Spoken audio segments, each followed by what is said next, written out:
just started, okay? So Okay. I Oh, started recording. very good. So if you allow me to share my screen, that would be great. I think I So did that. Did I? let me try. No, it's not letting me. I got it. Share your screen. Okay. So here, so security, share screen. Okay. Can you Sorry. try, Professor, one more time? Yes. Now it's working. Perfect. Thank you so much. Okay, so let me see if I can put this in the full screen so that everybody can see it better. All right, so can you see my screen now, or? It's perfect. Okay, so let's just start from the beginning. All right, so my name is Majid Bani. I am an applied mathematician at the University of Missouri, Kansas City.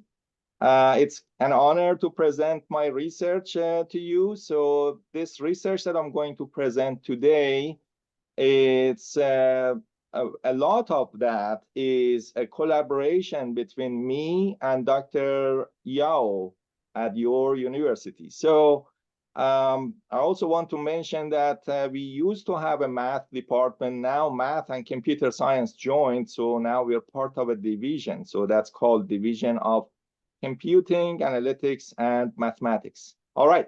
So what is this talk about? So in this talk, I want to show you how we can use math models for real world scenarios and show how we can improve their capabilities to determine certain impacts of extreme weathers on population and disease dynamics. So what is an extreme weather event, or what are they? So I'm sure you have heard in the news, I'm sure you have experienced it.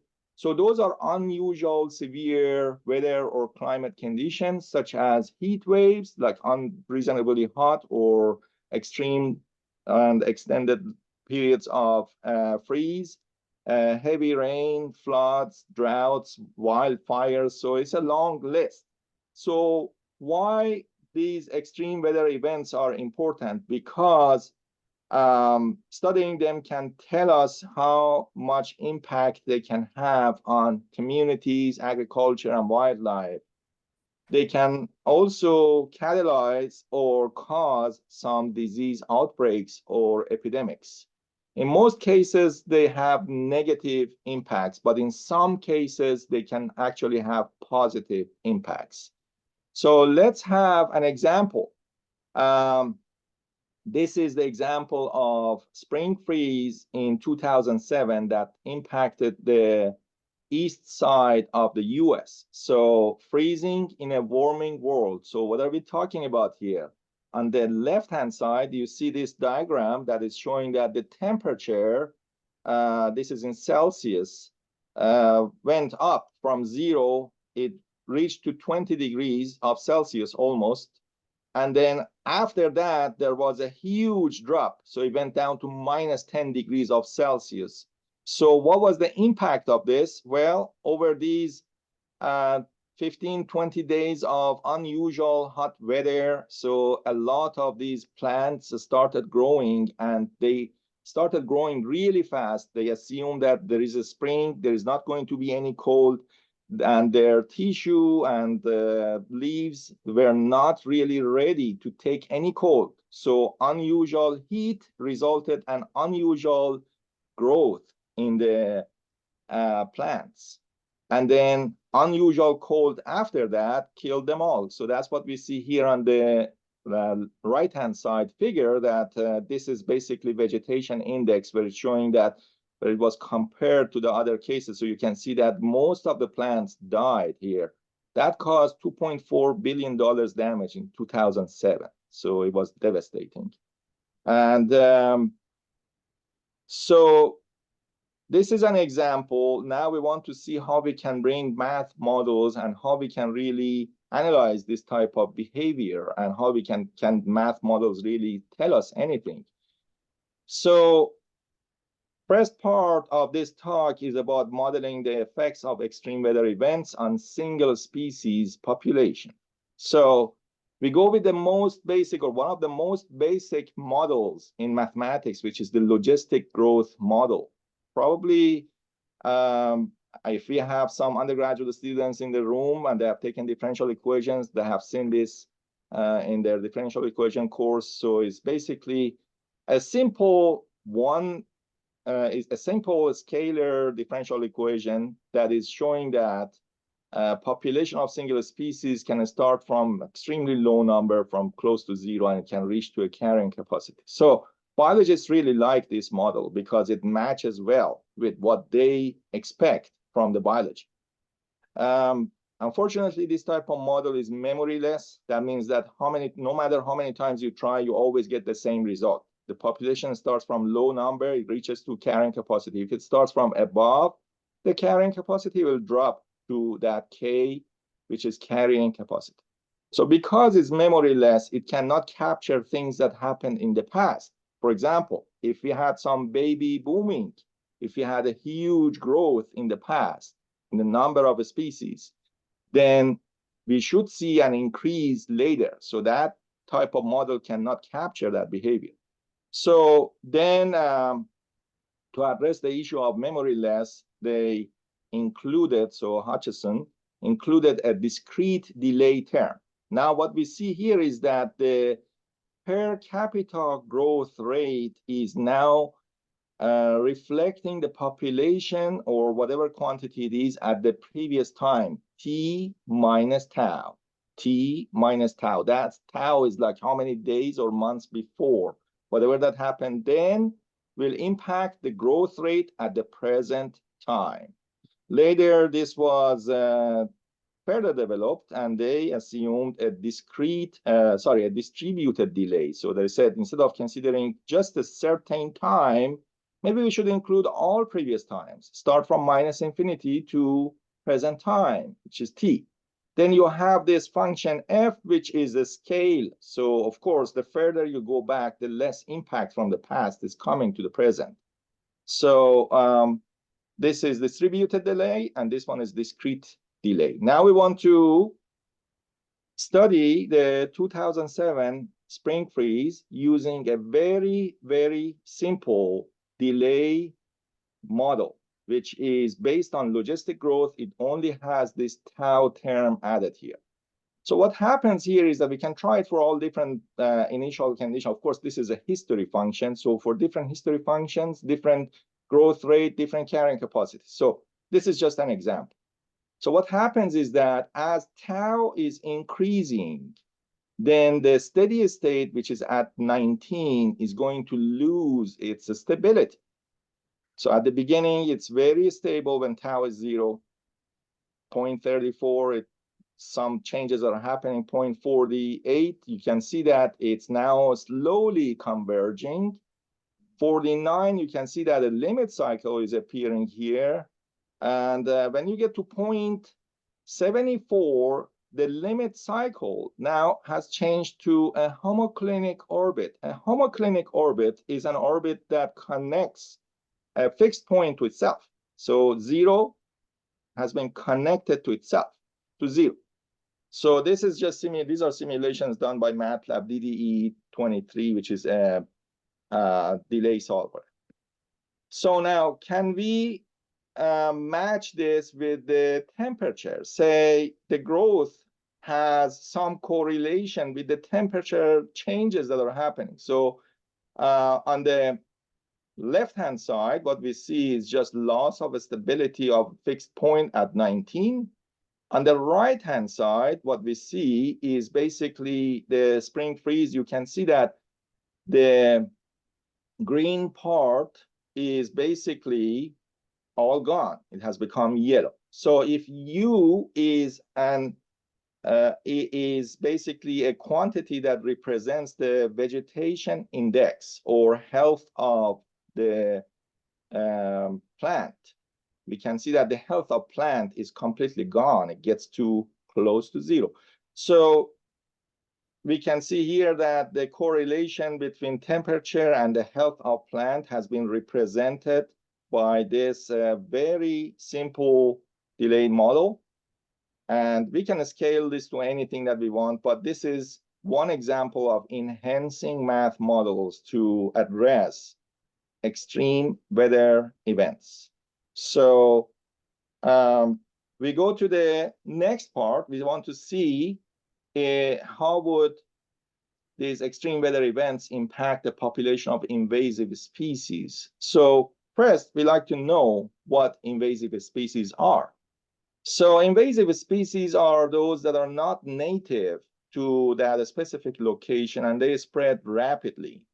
They damage the environment, economy, health, and many other factors. So here is one example. I don't know if you have heard, probably you know about the zebra mussel, and this is mostly from northeast, and it has a spread to almost all east side of the country. You can see it spreads really fast. It basically goes through the rivers and all of that. So the model that we described will not be good for this type of studies because we need to have a special movements, either drifting or advection or diffusion or something should be in there. Another example, I mean, there are many examples of invasive species. So these are plants that are showing that mainly they're coming from southeast and they're spreading to the rest of the country. Some of them are shrubs, grasses, and trees, sub-shrubs, and all kinds of them. So there are really nice papers published by USDA, and you can find a large number of these invasive species. Now let's talk about Dutch elm beetle. That's an example of a tree killer. It started with a place in Ohio, 1930. On the left-hand side, you can see this map that started from there, and the region expanded. It's almost like a circular wave that it just expanded its regions from red. It got to light green, dark green, and then further down. So in the middle, you can see that the immigration officers are trying to determine if there are some insects are coming as this importing to the country happens. So they're trying to break these pieces of wood and see if they find any insect. Figure on the right-hand side, it shows that how these beetles kill the elm trees. So they go underneath of the bark of the tree and they just consume on the soft tissue underneath of the bark tree until the tree dies. Another tree killer is emerald ash borer that is basically originated from Asia and is causing billions of dollars of damage. Again, from east is moving to the west. And a clear example here, you can see, this is a picture, I guess it's in Virginia. You can see how they have killed the trees like almost like a line that it's passing through. The other two sides have not been affected, but this part in the middle is like a diagonal line that has been affected. So the question is that how can we use math models to measure or to study these kind of behaviors that we see in the figure on the right-hand side? Maybe many of you say, well, I have this delayed differential equation based on the logistic growth. What will happen if I just throw in a diffusion term? So this is just one-dimensional. You can make it two-dimensional if you want to. This approach has been tried many times. Unfortunately, it doesn't work that well because diffusion is a local term. Diffusion is basically what causes is that high population at any location in the spatial domain will go down to low population. It just spreads to the surrounding. So it does not account for changes that happen in the long range and comes to that location X. So we need to have some spatial averaging added to this. Also, the model that we have here, this U, which is the population of invasive species, does not have any age structure. It doesn't make any difference between mature and immature species. So to address these issues, there is a way to include those terms, and this is a very famous paper published in Proceeding of Royal Society, London, in 2001, published by Joseph So, faculty member in University of Alberta, and his colleagues. He retired. So basically, he took this U, X, A, and T, where it's representing population of single species or invasive species at location X, age A, time T. And so A can start from 0 to infinity. Now, let's say maturation takes time tau. That means from time T equals 0, where species is born, the species needs tau days or months until it can actually become mature. So if we look at this first equation, which is a partial differential equation, this is a age-structured model that we have. So it's basically a rate of change in the time, but a rate of change in the age can be incorporated or can be related to dispersal and mortality of the species. Now, if we take integral from both sides of this equation, integral from tau to infinity, then we'll get to W, which is the total mature population. Total mature population, we show it with W, X, T, and A. So now A is basically, you take there shouldn't be any A here. In fact, this is an error. So there is no A here. So we take the total mature population, we take the integral, we get the total mature population. And because these two terms on the right-hand side, they don't have any dependence on T. Well, one of them has, but the other one doesn't. So that basically leads to the second partial differential equation that we see here. And by using some integration by parts, so you can see that this part here, the partial derivative of u with respect to A will turn into u, t, tau, and x. Now, our goal here is to determine this term based on W. And to do that, we can define a functional like VSTX, the way that is defined here. And then by solving the following partial differential equation, we can determine the U, T, tau, X as it's shown here in the bottom part, which is that integral term. So this is the spatial averaging that we're talking about. By adding this to the second partial differential equation, we'll have our model, which is shown right here. So this is showing that the rate of change in the total mature population is related or is described by a diffusion term, by mortality, by an integral of birth from basically all spatial locations from minus infinity to plus infinity. So this one is a free boundary value problem. We don't have any boundary values, which is great because the influence of boundary values are not going to bother our solution. B is the birth function. So it's showing that population born in all other locations Y can reach to the location X. And F of alpha is the heat kernel, which is showing that the further you are from the location X, the less impact you'll have. And then T minus tau is this basically the time until they get mature. So that's also standard coming from the delayed logistic growth model.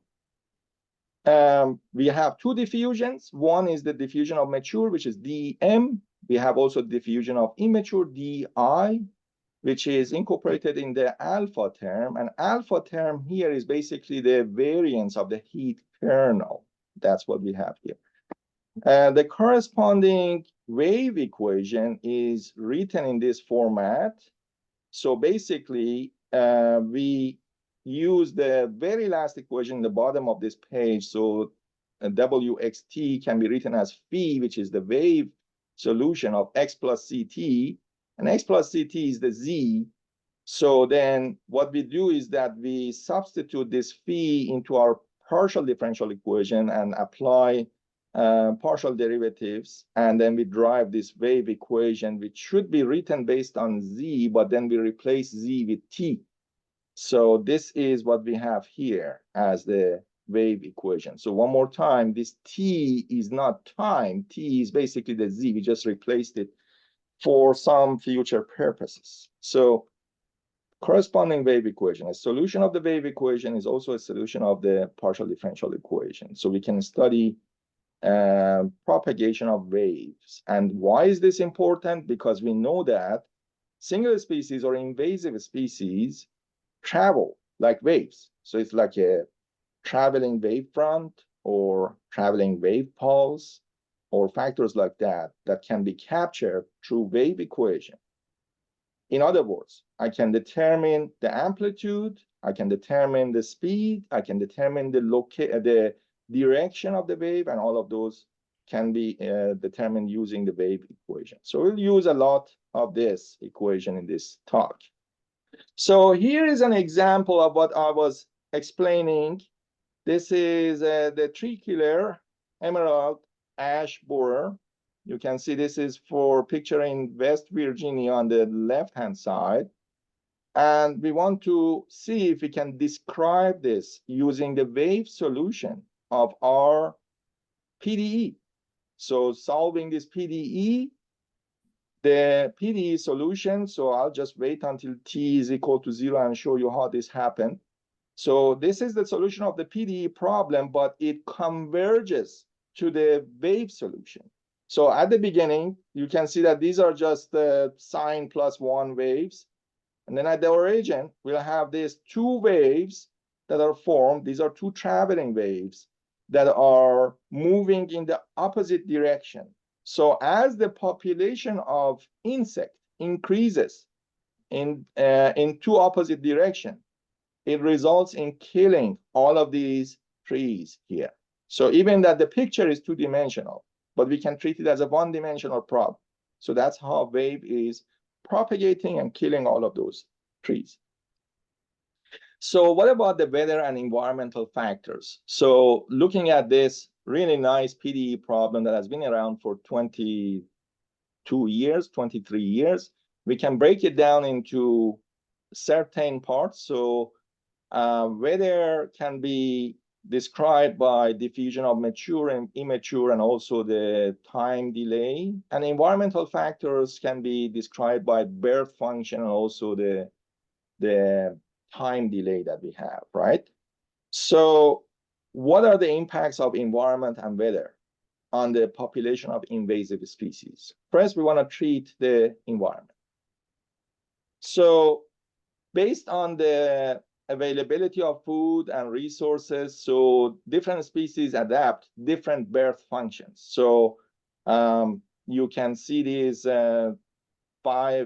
four figures that we have. So some of them are indefinite population growth. That is just at the early stages. It's really unusual to have this kind of behavior.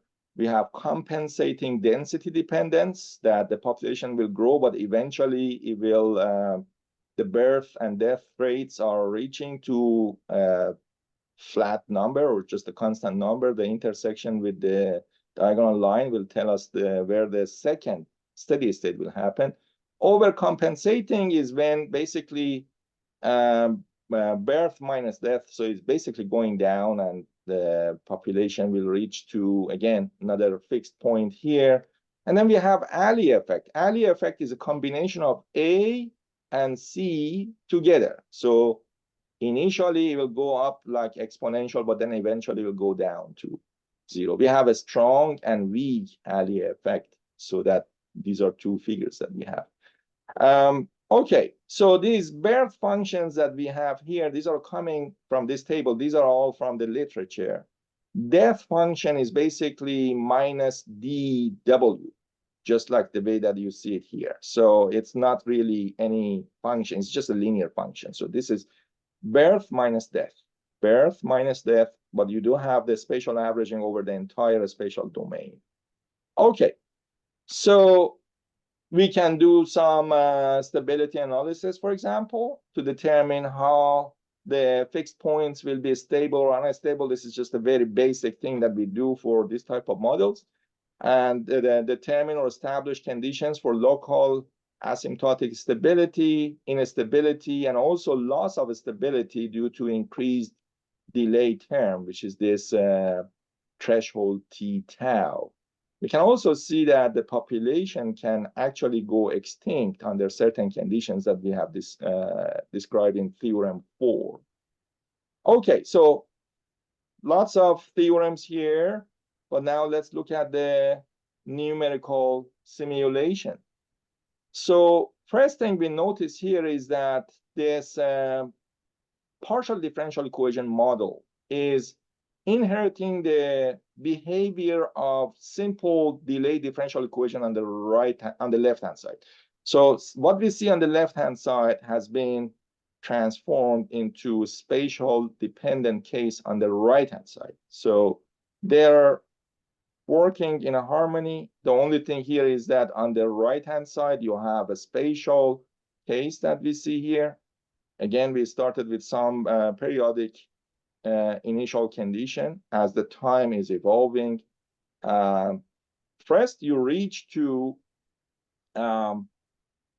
fixed point, but then that fixed point will change to, it will lose its stability and periodic solutions will bifurcate from there. So you can see that the same thing is happening with the basic delay differential equation on the left-hand side. All right, so same thing that we saw for spring freeze, we can see the same thing is happening here. It can cause some fluctuations in the population. So that's one possible case. So what about the global impacts of extreme cold? So if we look at the literature in biology, we can see that the extreme cold can cause the immature population, at least the immature population will stop diffusing because it's very cold, they cannot go anywhere. So that is when DI becomes 0. So if DI becomes 0, in other words, if you have alpha, if alpha converges to 0, then what happens is that your heat kernel becomes direct delta function, and then this integral term will disappear. So you get to this equation 7 when alpha gets to 0. And if we look at the corresponding wave equation, we can see that our wave equation, in the case that there is no movement, so it's basically the speed of propagation is 0. So you get to this stationary wave equation, which is a very simple second-order differential equation that can be turned into this Hamiltonian system, system 9. So we have two nice theorems here. One theorem is about existence of a homoclinic orbit, which is representing a stationary wave pulse. We have it for, sorry, this is, okay, this is just jumping. Okay, yeah, here. So theorem 5 is for birth functions B4, B5, and B6. This is happening. And for B4, for theorem 6, we can see that with the birth function B4, we can also have a stationary wave front. So a wave pulse is like a Gaussian function. That's how it looks like. And a wave front is like a S-shaped function that we have. So these two theorems are really interesting because we can see that as alpha goes to 0, we may have the solution of the PDE problem converging to the stationary waves, stationary wave pulse or a stationary wave front. And here is the example that I was mentioning. So a heteroclinic orbit, which is representing a wave front connecting 0 to a number less than 4 here. This is just a numerical simulation as the case that You see here in the figure C that the PDE solution is converging to stationary wave front. And these are numerical solutions. So Dr. Yao helped me a lot to develop the code and run that PDE problem. So on the right-hand side, so again, this is for Ashburn. It's close to you, so it's basically in New York in Catskill Mountains. You can clearly see that the forest has been divided into two parts. One part with dead trees, the other part with almost healthy trees. So again, we can treat this as just one-dimensional case. One side healthy, the other side dead. And that is represented in figure D. So again, stationary wave pulse can describe this type of phenomenon that is happening in the nature. All right, we can have similar situation. This is another picture. This is from Pennsylvania, 2023. So we have this kind of ellipse parts that trees are dead. And those are represented by this stationary wave pulse.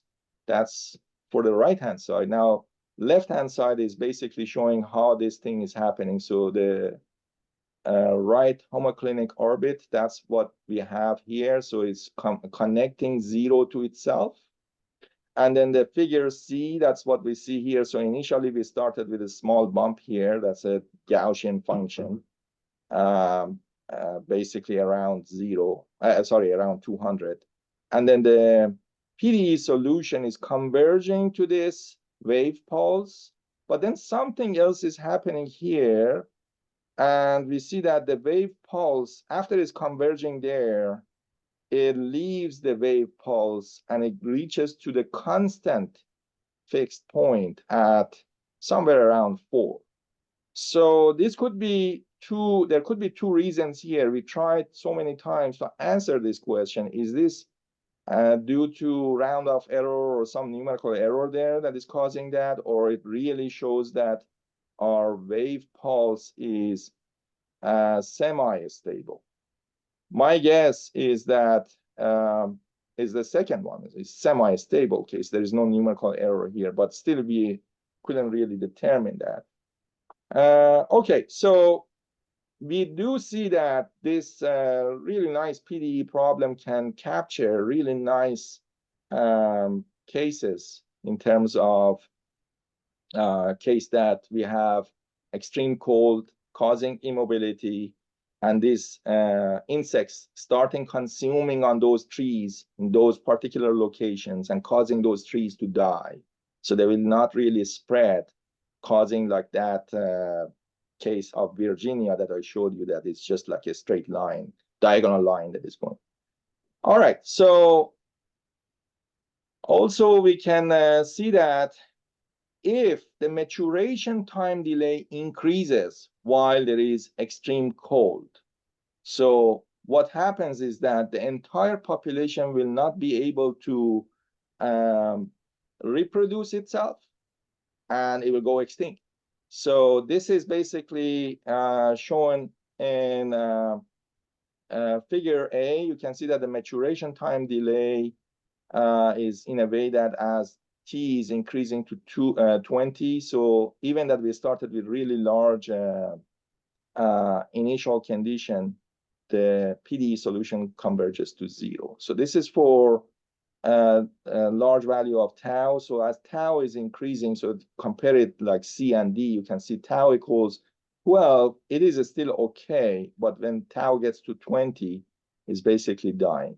So on the right-hand side, that's just the case that I just explained. It's just animation of what happens when tau is increased. And each frame is showing one PDE solution. All right, so we can take this further, calculate the minimal speed of propagation. So minimal speed is a speed that basically guarantees that the wave solution exists. So the way that is done is that we basically need to linearize our PDE around the fixed point where that wave solution is going to start, let's say phi j, and then get the characteristic equation, which is equation 16 here. And then from this characteristic equation, we can look at the eigenvalues, and there must be at least one real eigenvalue. And through that, we can determine the minimal speed to have that one real eigenvalue. Putting that together, we can see that when the diffusion of mature and immature is the same, the critical minimal speed is represented by this equation 19, which is the square root of dm over tau. And it has also a Lambert W function. So basically, it's a very interesting function that describes or can be calculated, and through that we can find the minimal speed. So we also have another lemma that we can use it for the next theorem. So the next theorem is describing the case that mature and immature population are not diffusing at the same rate, but they are diffusing close to each other in a sense that 1 minus the ratio of di over dm is less than some sigma. And if we have this case, then what happens is that the fixed point of our wave equation will remain unstable, and the related eigenvalues are preserved. So meaning that it will not really change the form of the wave solution, of the traveling wave solution. So as long as the di over dm is not perturbed much, we get everything all right.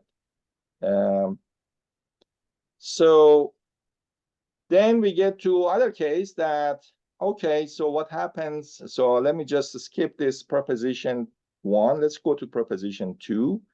So what happens if the ratio is greater than some critical value dc? If that happens, then there will be no real eigenvalues related to that steady state phi j. And as a result of that, because we don't have any real eigenvalues, then we should see some oscillations in the wave solution.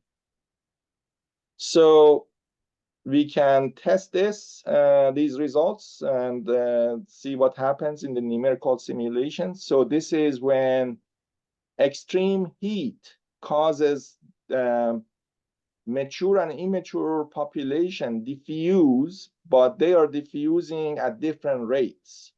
And what happens here is that you can see as basically di over dm, if that ratio is increased to 1.2, you can see that these oscillations are happening. But small oscillations before reaching to the constant fixed point here. So B and D are basically the phase planes. And then on the right-hand side, those are basically animations of the cases that is showing that when the ratio is increased, then we get this kind of oscillatory waves that are traveling, but also they are oscillatory. Keep in mind that t here is not the time. T is that z variable is basically x plus ct. So it's just replaced for some purposes that we had in those theorems, proof of those theorems, so replaced. When that ratio is increased a lot more, then we can see these oscillations persist. So this is in figure C. That's what we see here, that the oscillations will stay basically way before it reaches to the second fixed point. Okay. All right. So this was first part of my talk. I don't know if we have to stop here and see if anybody has any question, or all questions can be asked at the end. So I'm fine either way.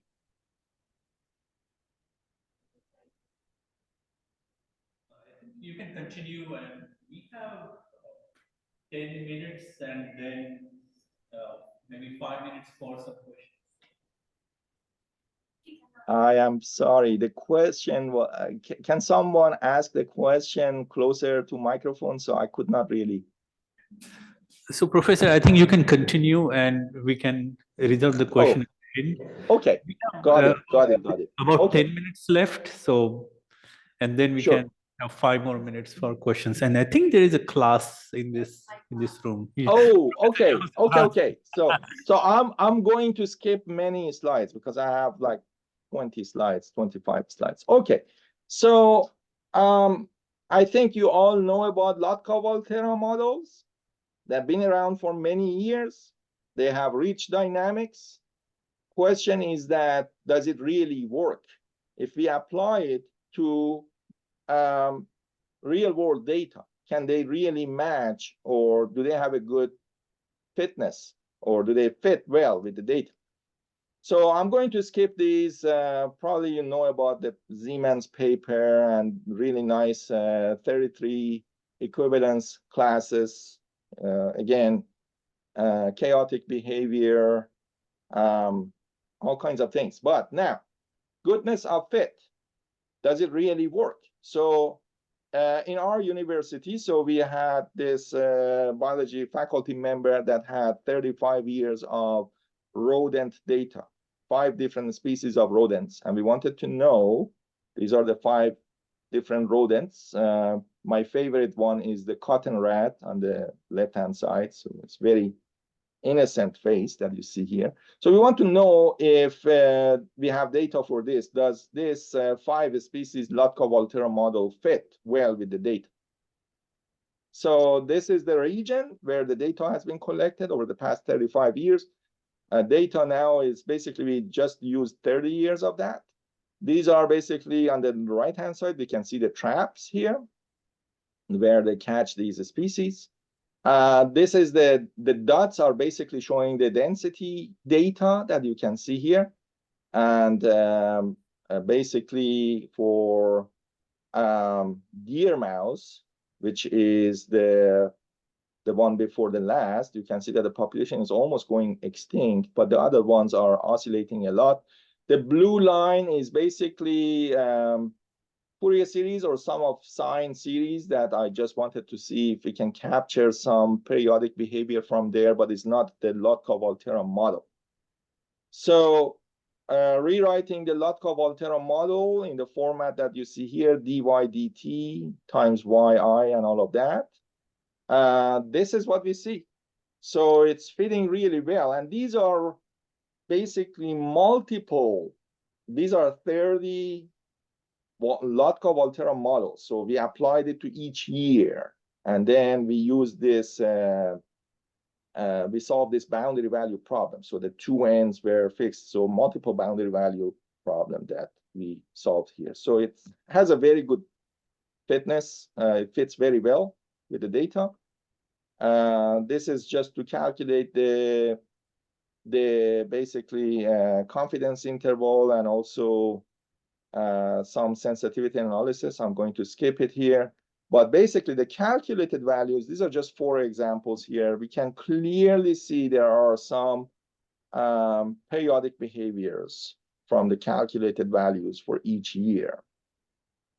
So looking at all data calculated, we can see that there are cycles of 1, which is annual, and then 2 and 5 years. So 10 years is not valid because you have 30 years. So cycles of 10 years is not really significant. But for 1, 2, and 5 years, that's what we can rely on for all these 5 different parameters, 6 different parameter values that we have.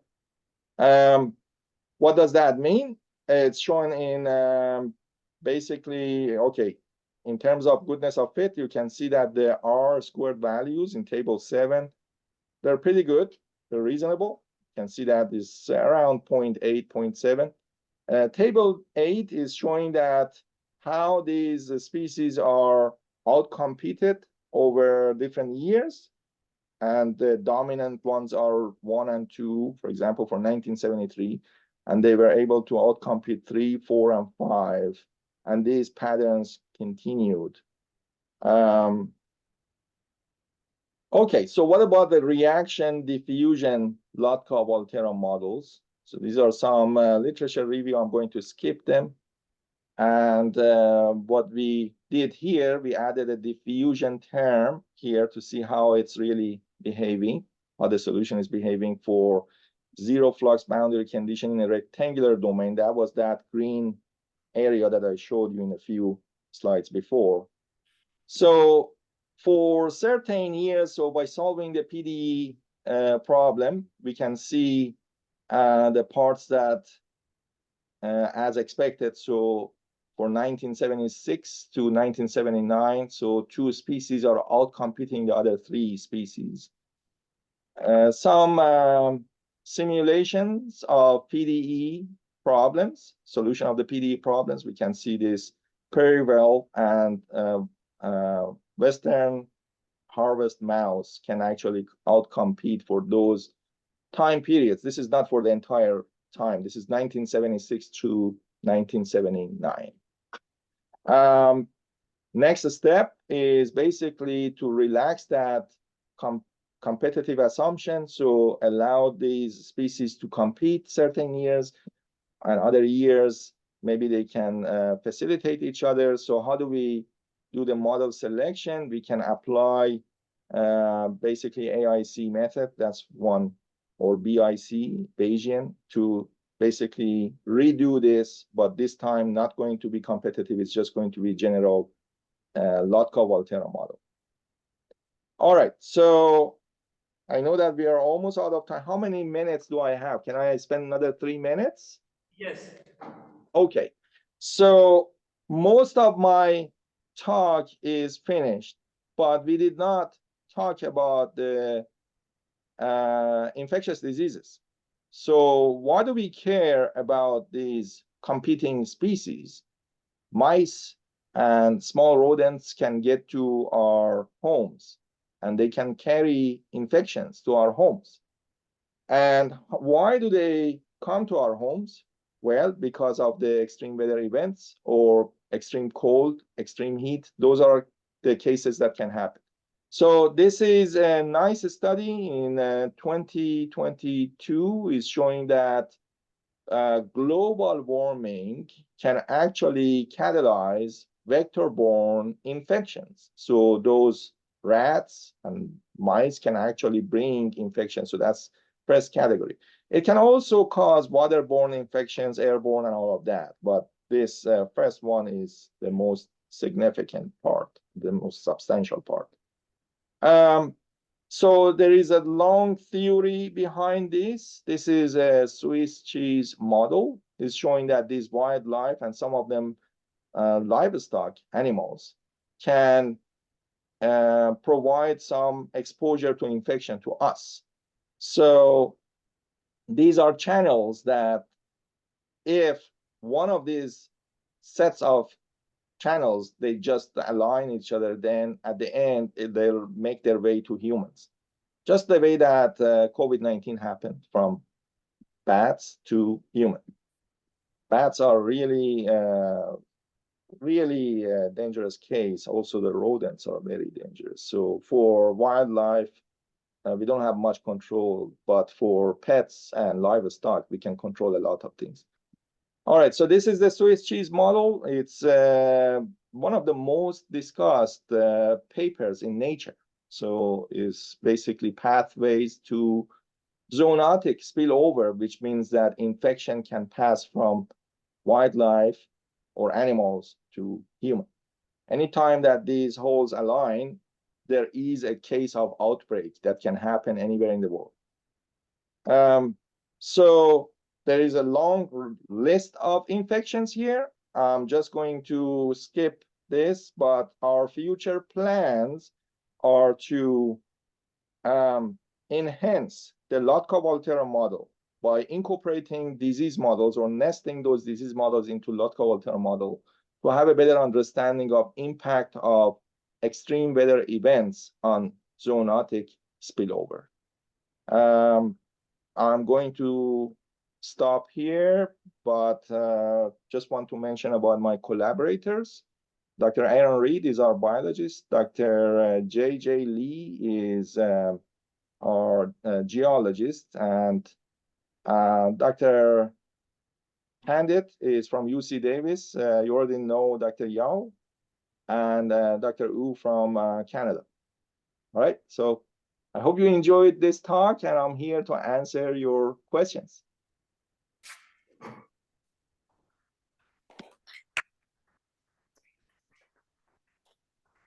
Thank you so much, Professor Majid. Any questions from the audience? Yes. I think you will have to come here. I'm sorry.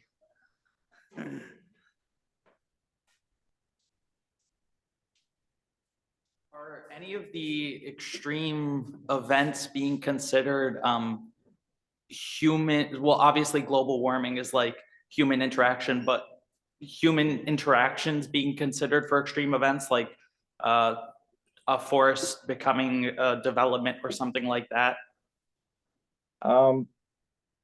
It could be. What we know for the fact is that extreme weather events happen.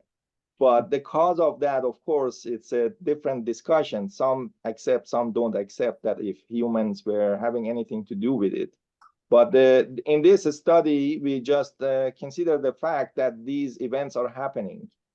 And we want to see how math models can be enhanced to study the effects of these events on the spread of disease or invasive species and so on. Yeah. Gotcha. Thank you. Any other questions? Ask if the Swiss cheese model that. You can come in. Alignment of Swiss cheese, was that? Oh. So could you repeat the question? The question was the alignment of the Swiss cheese model that you mentioned last one. Is this spatio-temporal? Is that? Absolutely, yeah. It can, yes. It is a spatial temporal. So those holes are representing high density of infection. That reservoir of infection in the host can actually pass all the way down to humans. So we have this. If you look at this paper, at the end of the paper, they have a very nice math model, even that the people are not from math department, but they propose a very interesting math model. It's a very nice integral problem. And I hope that there will be some interest. We can work on that as well. Yeah. Excellent. Thank you so much for your wonderful talk. Let's thank the speaker one more time. Thank you so much. And I hope that we can have these talks continued and maybe sometime in the future as in person rather than Zoom. But thank you for listening. Thank you so much.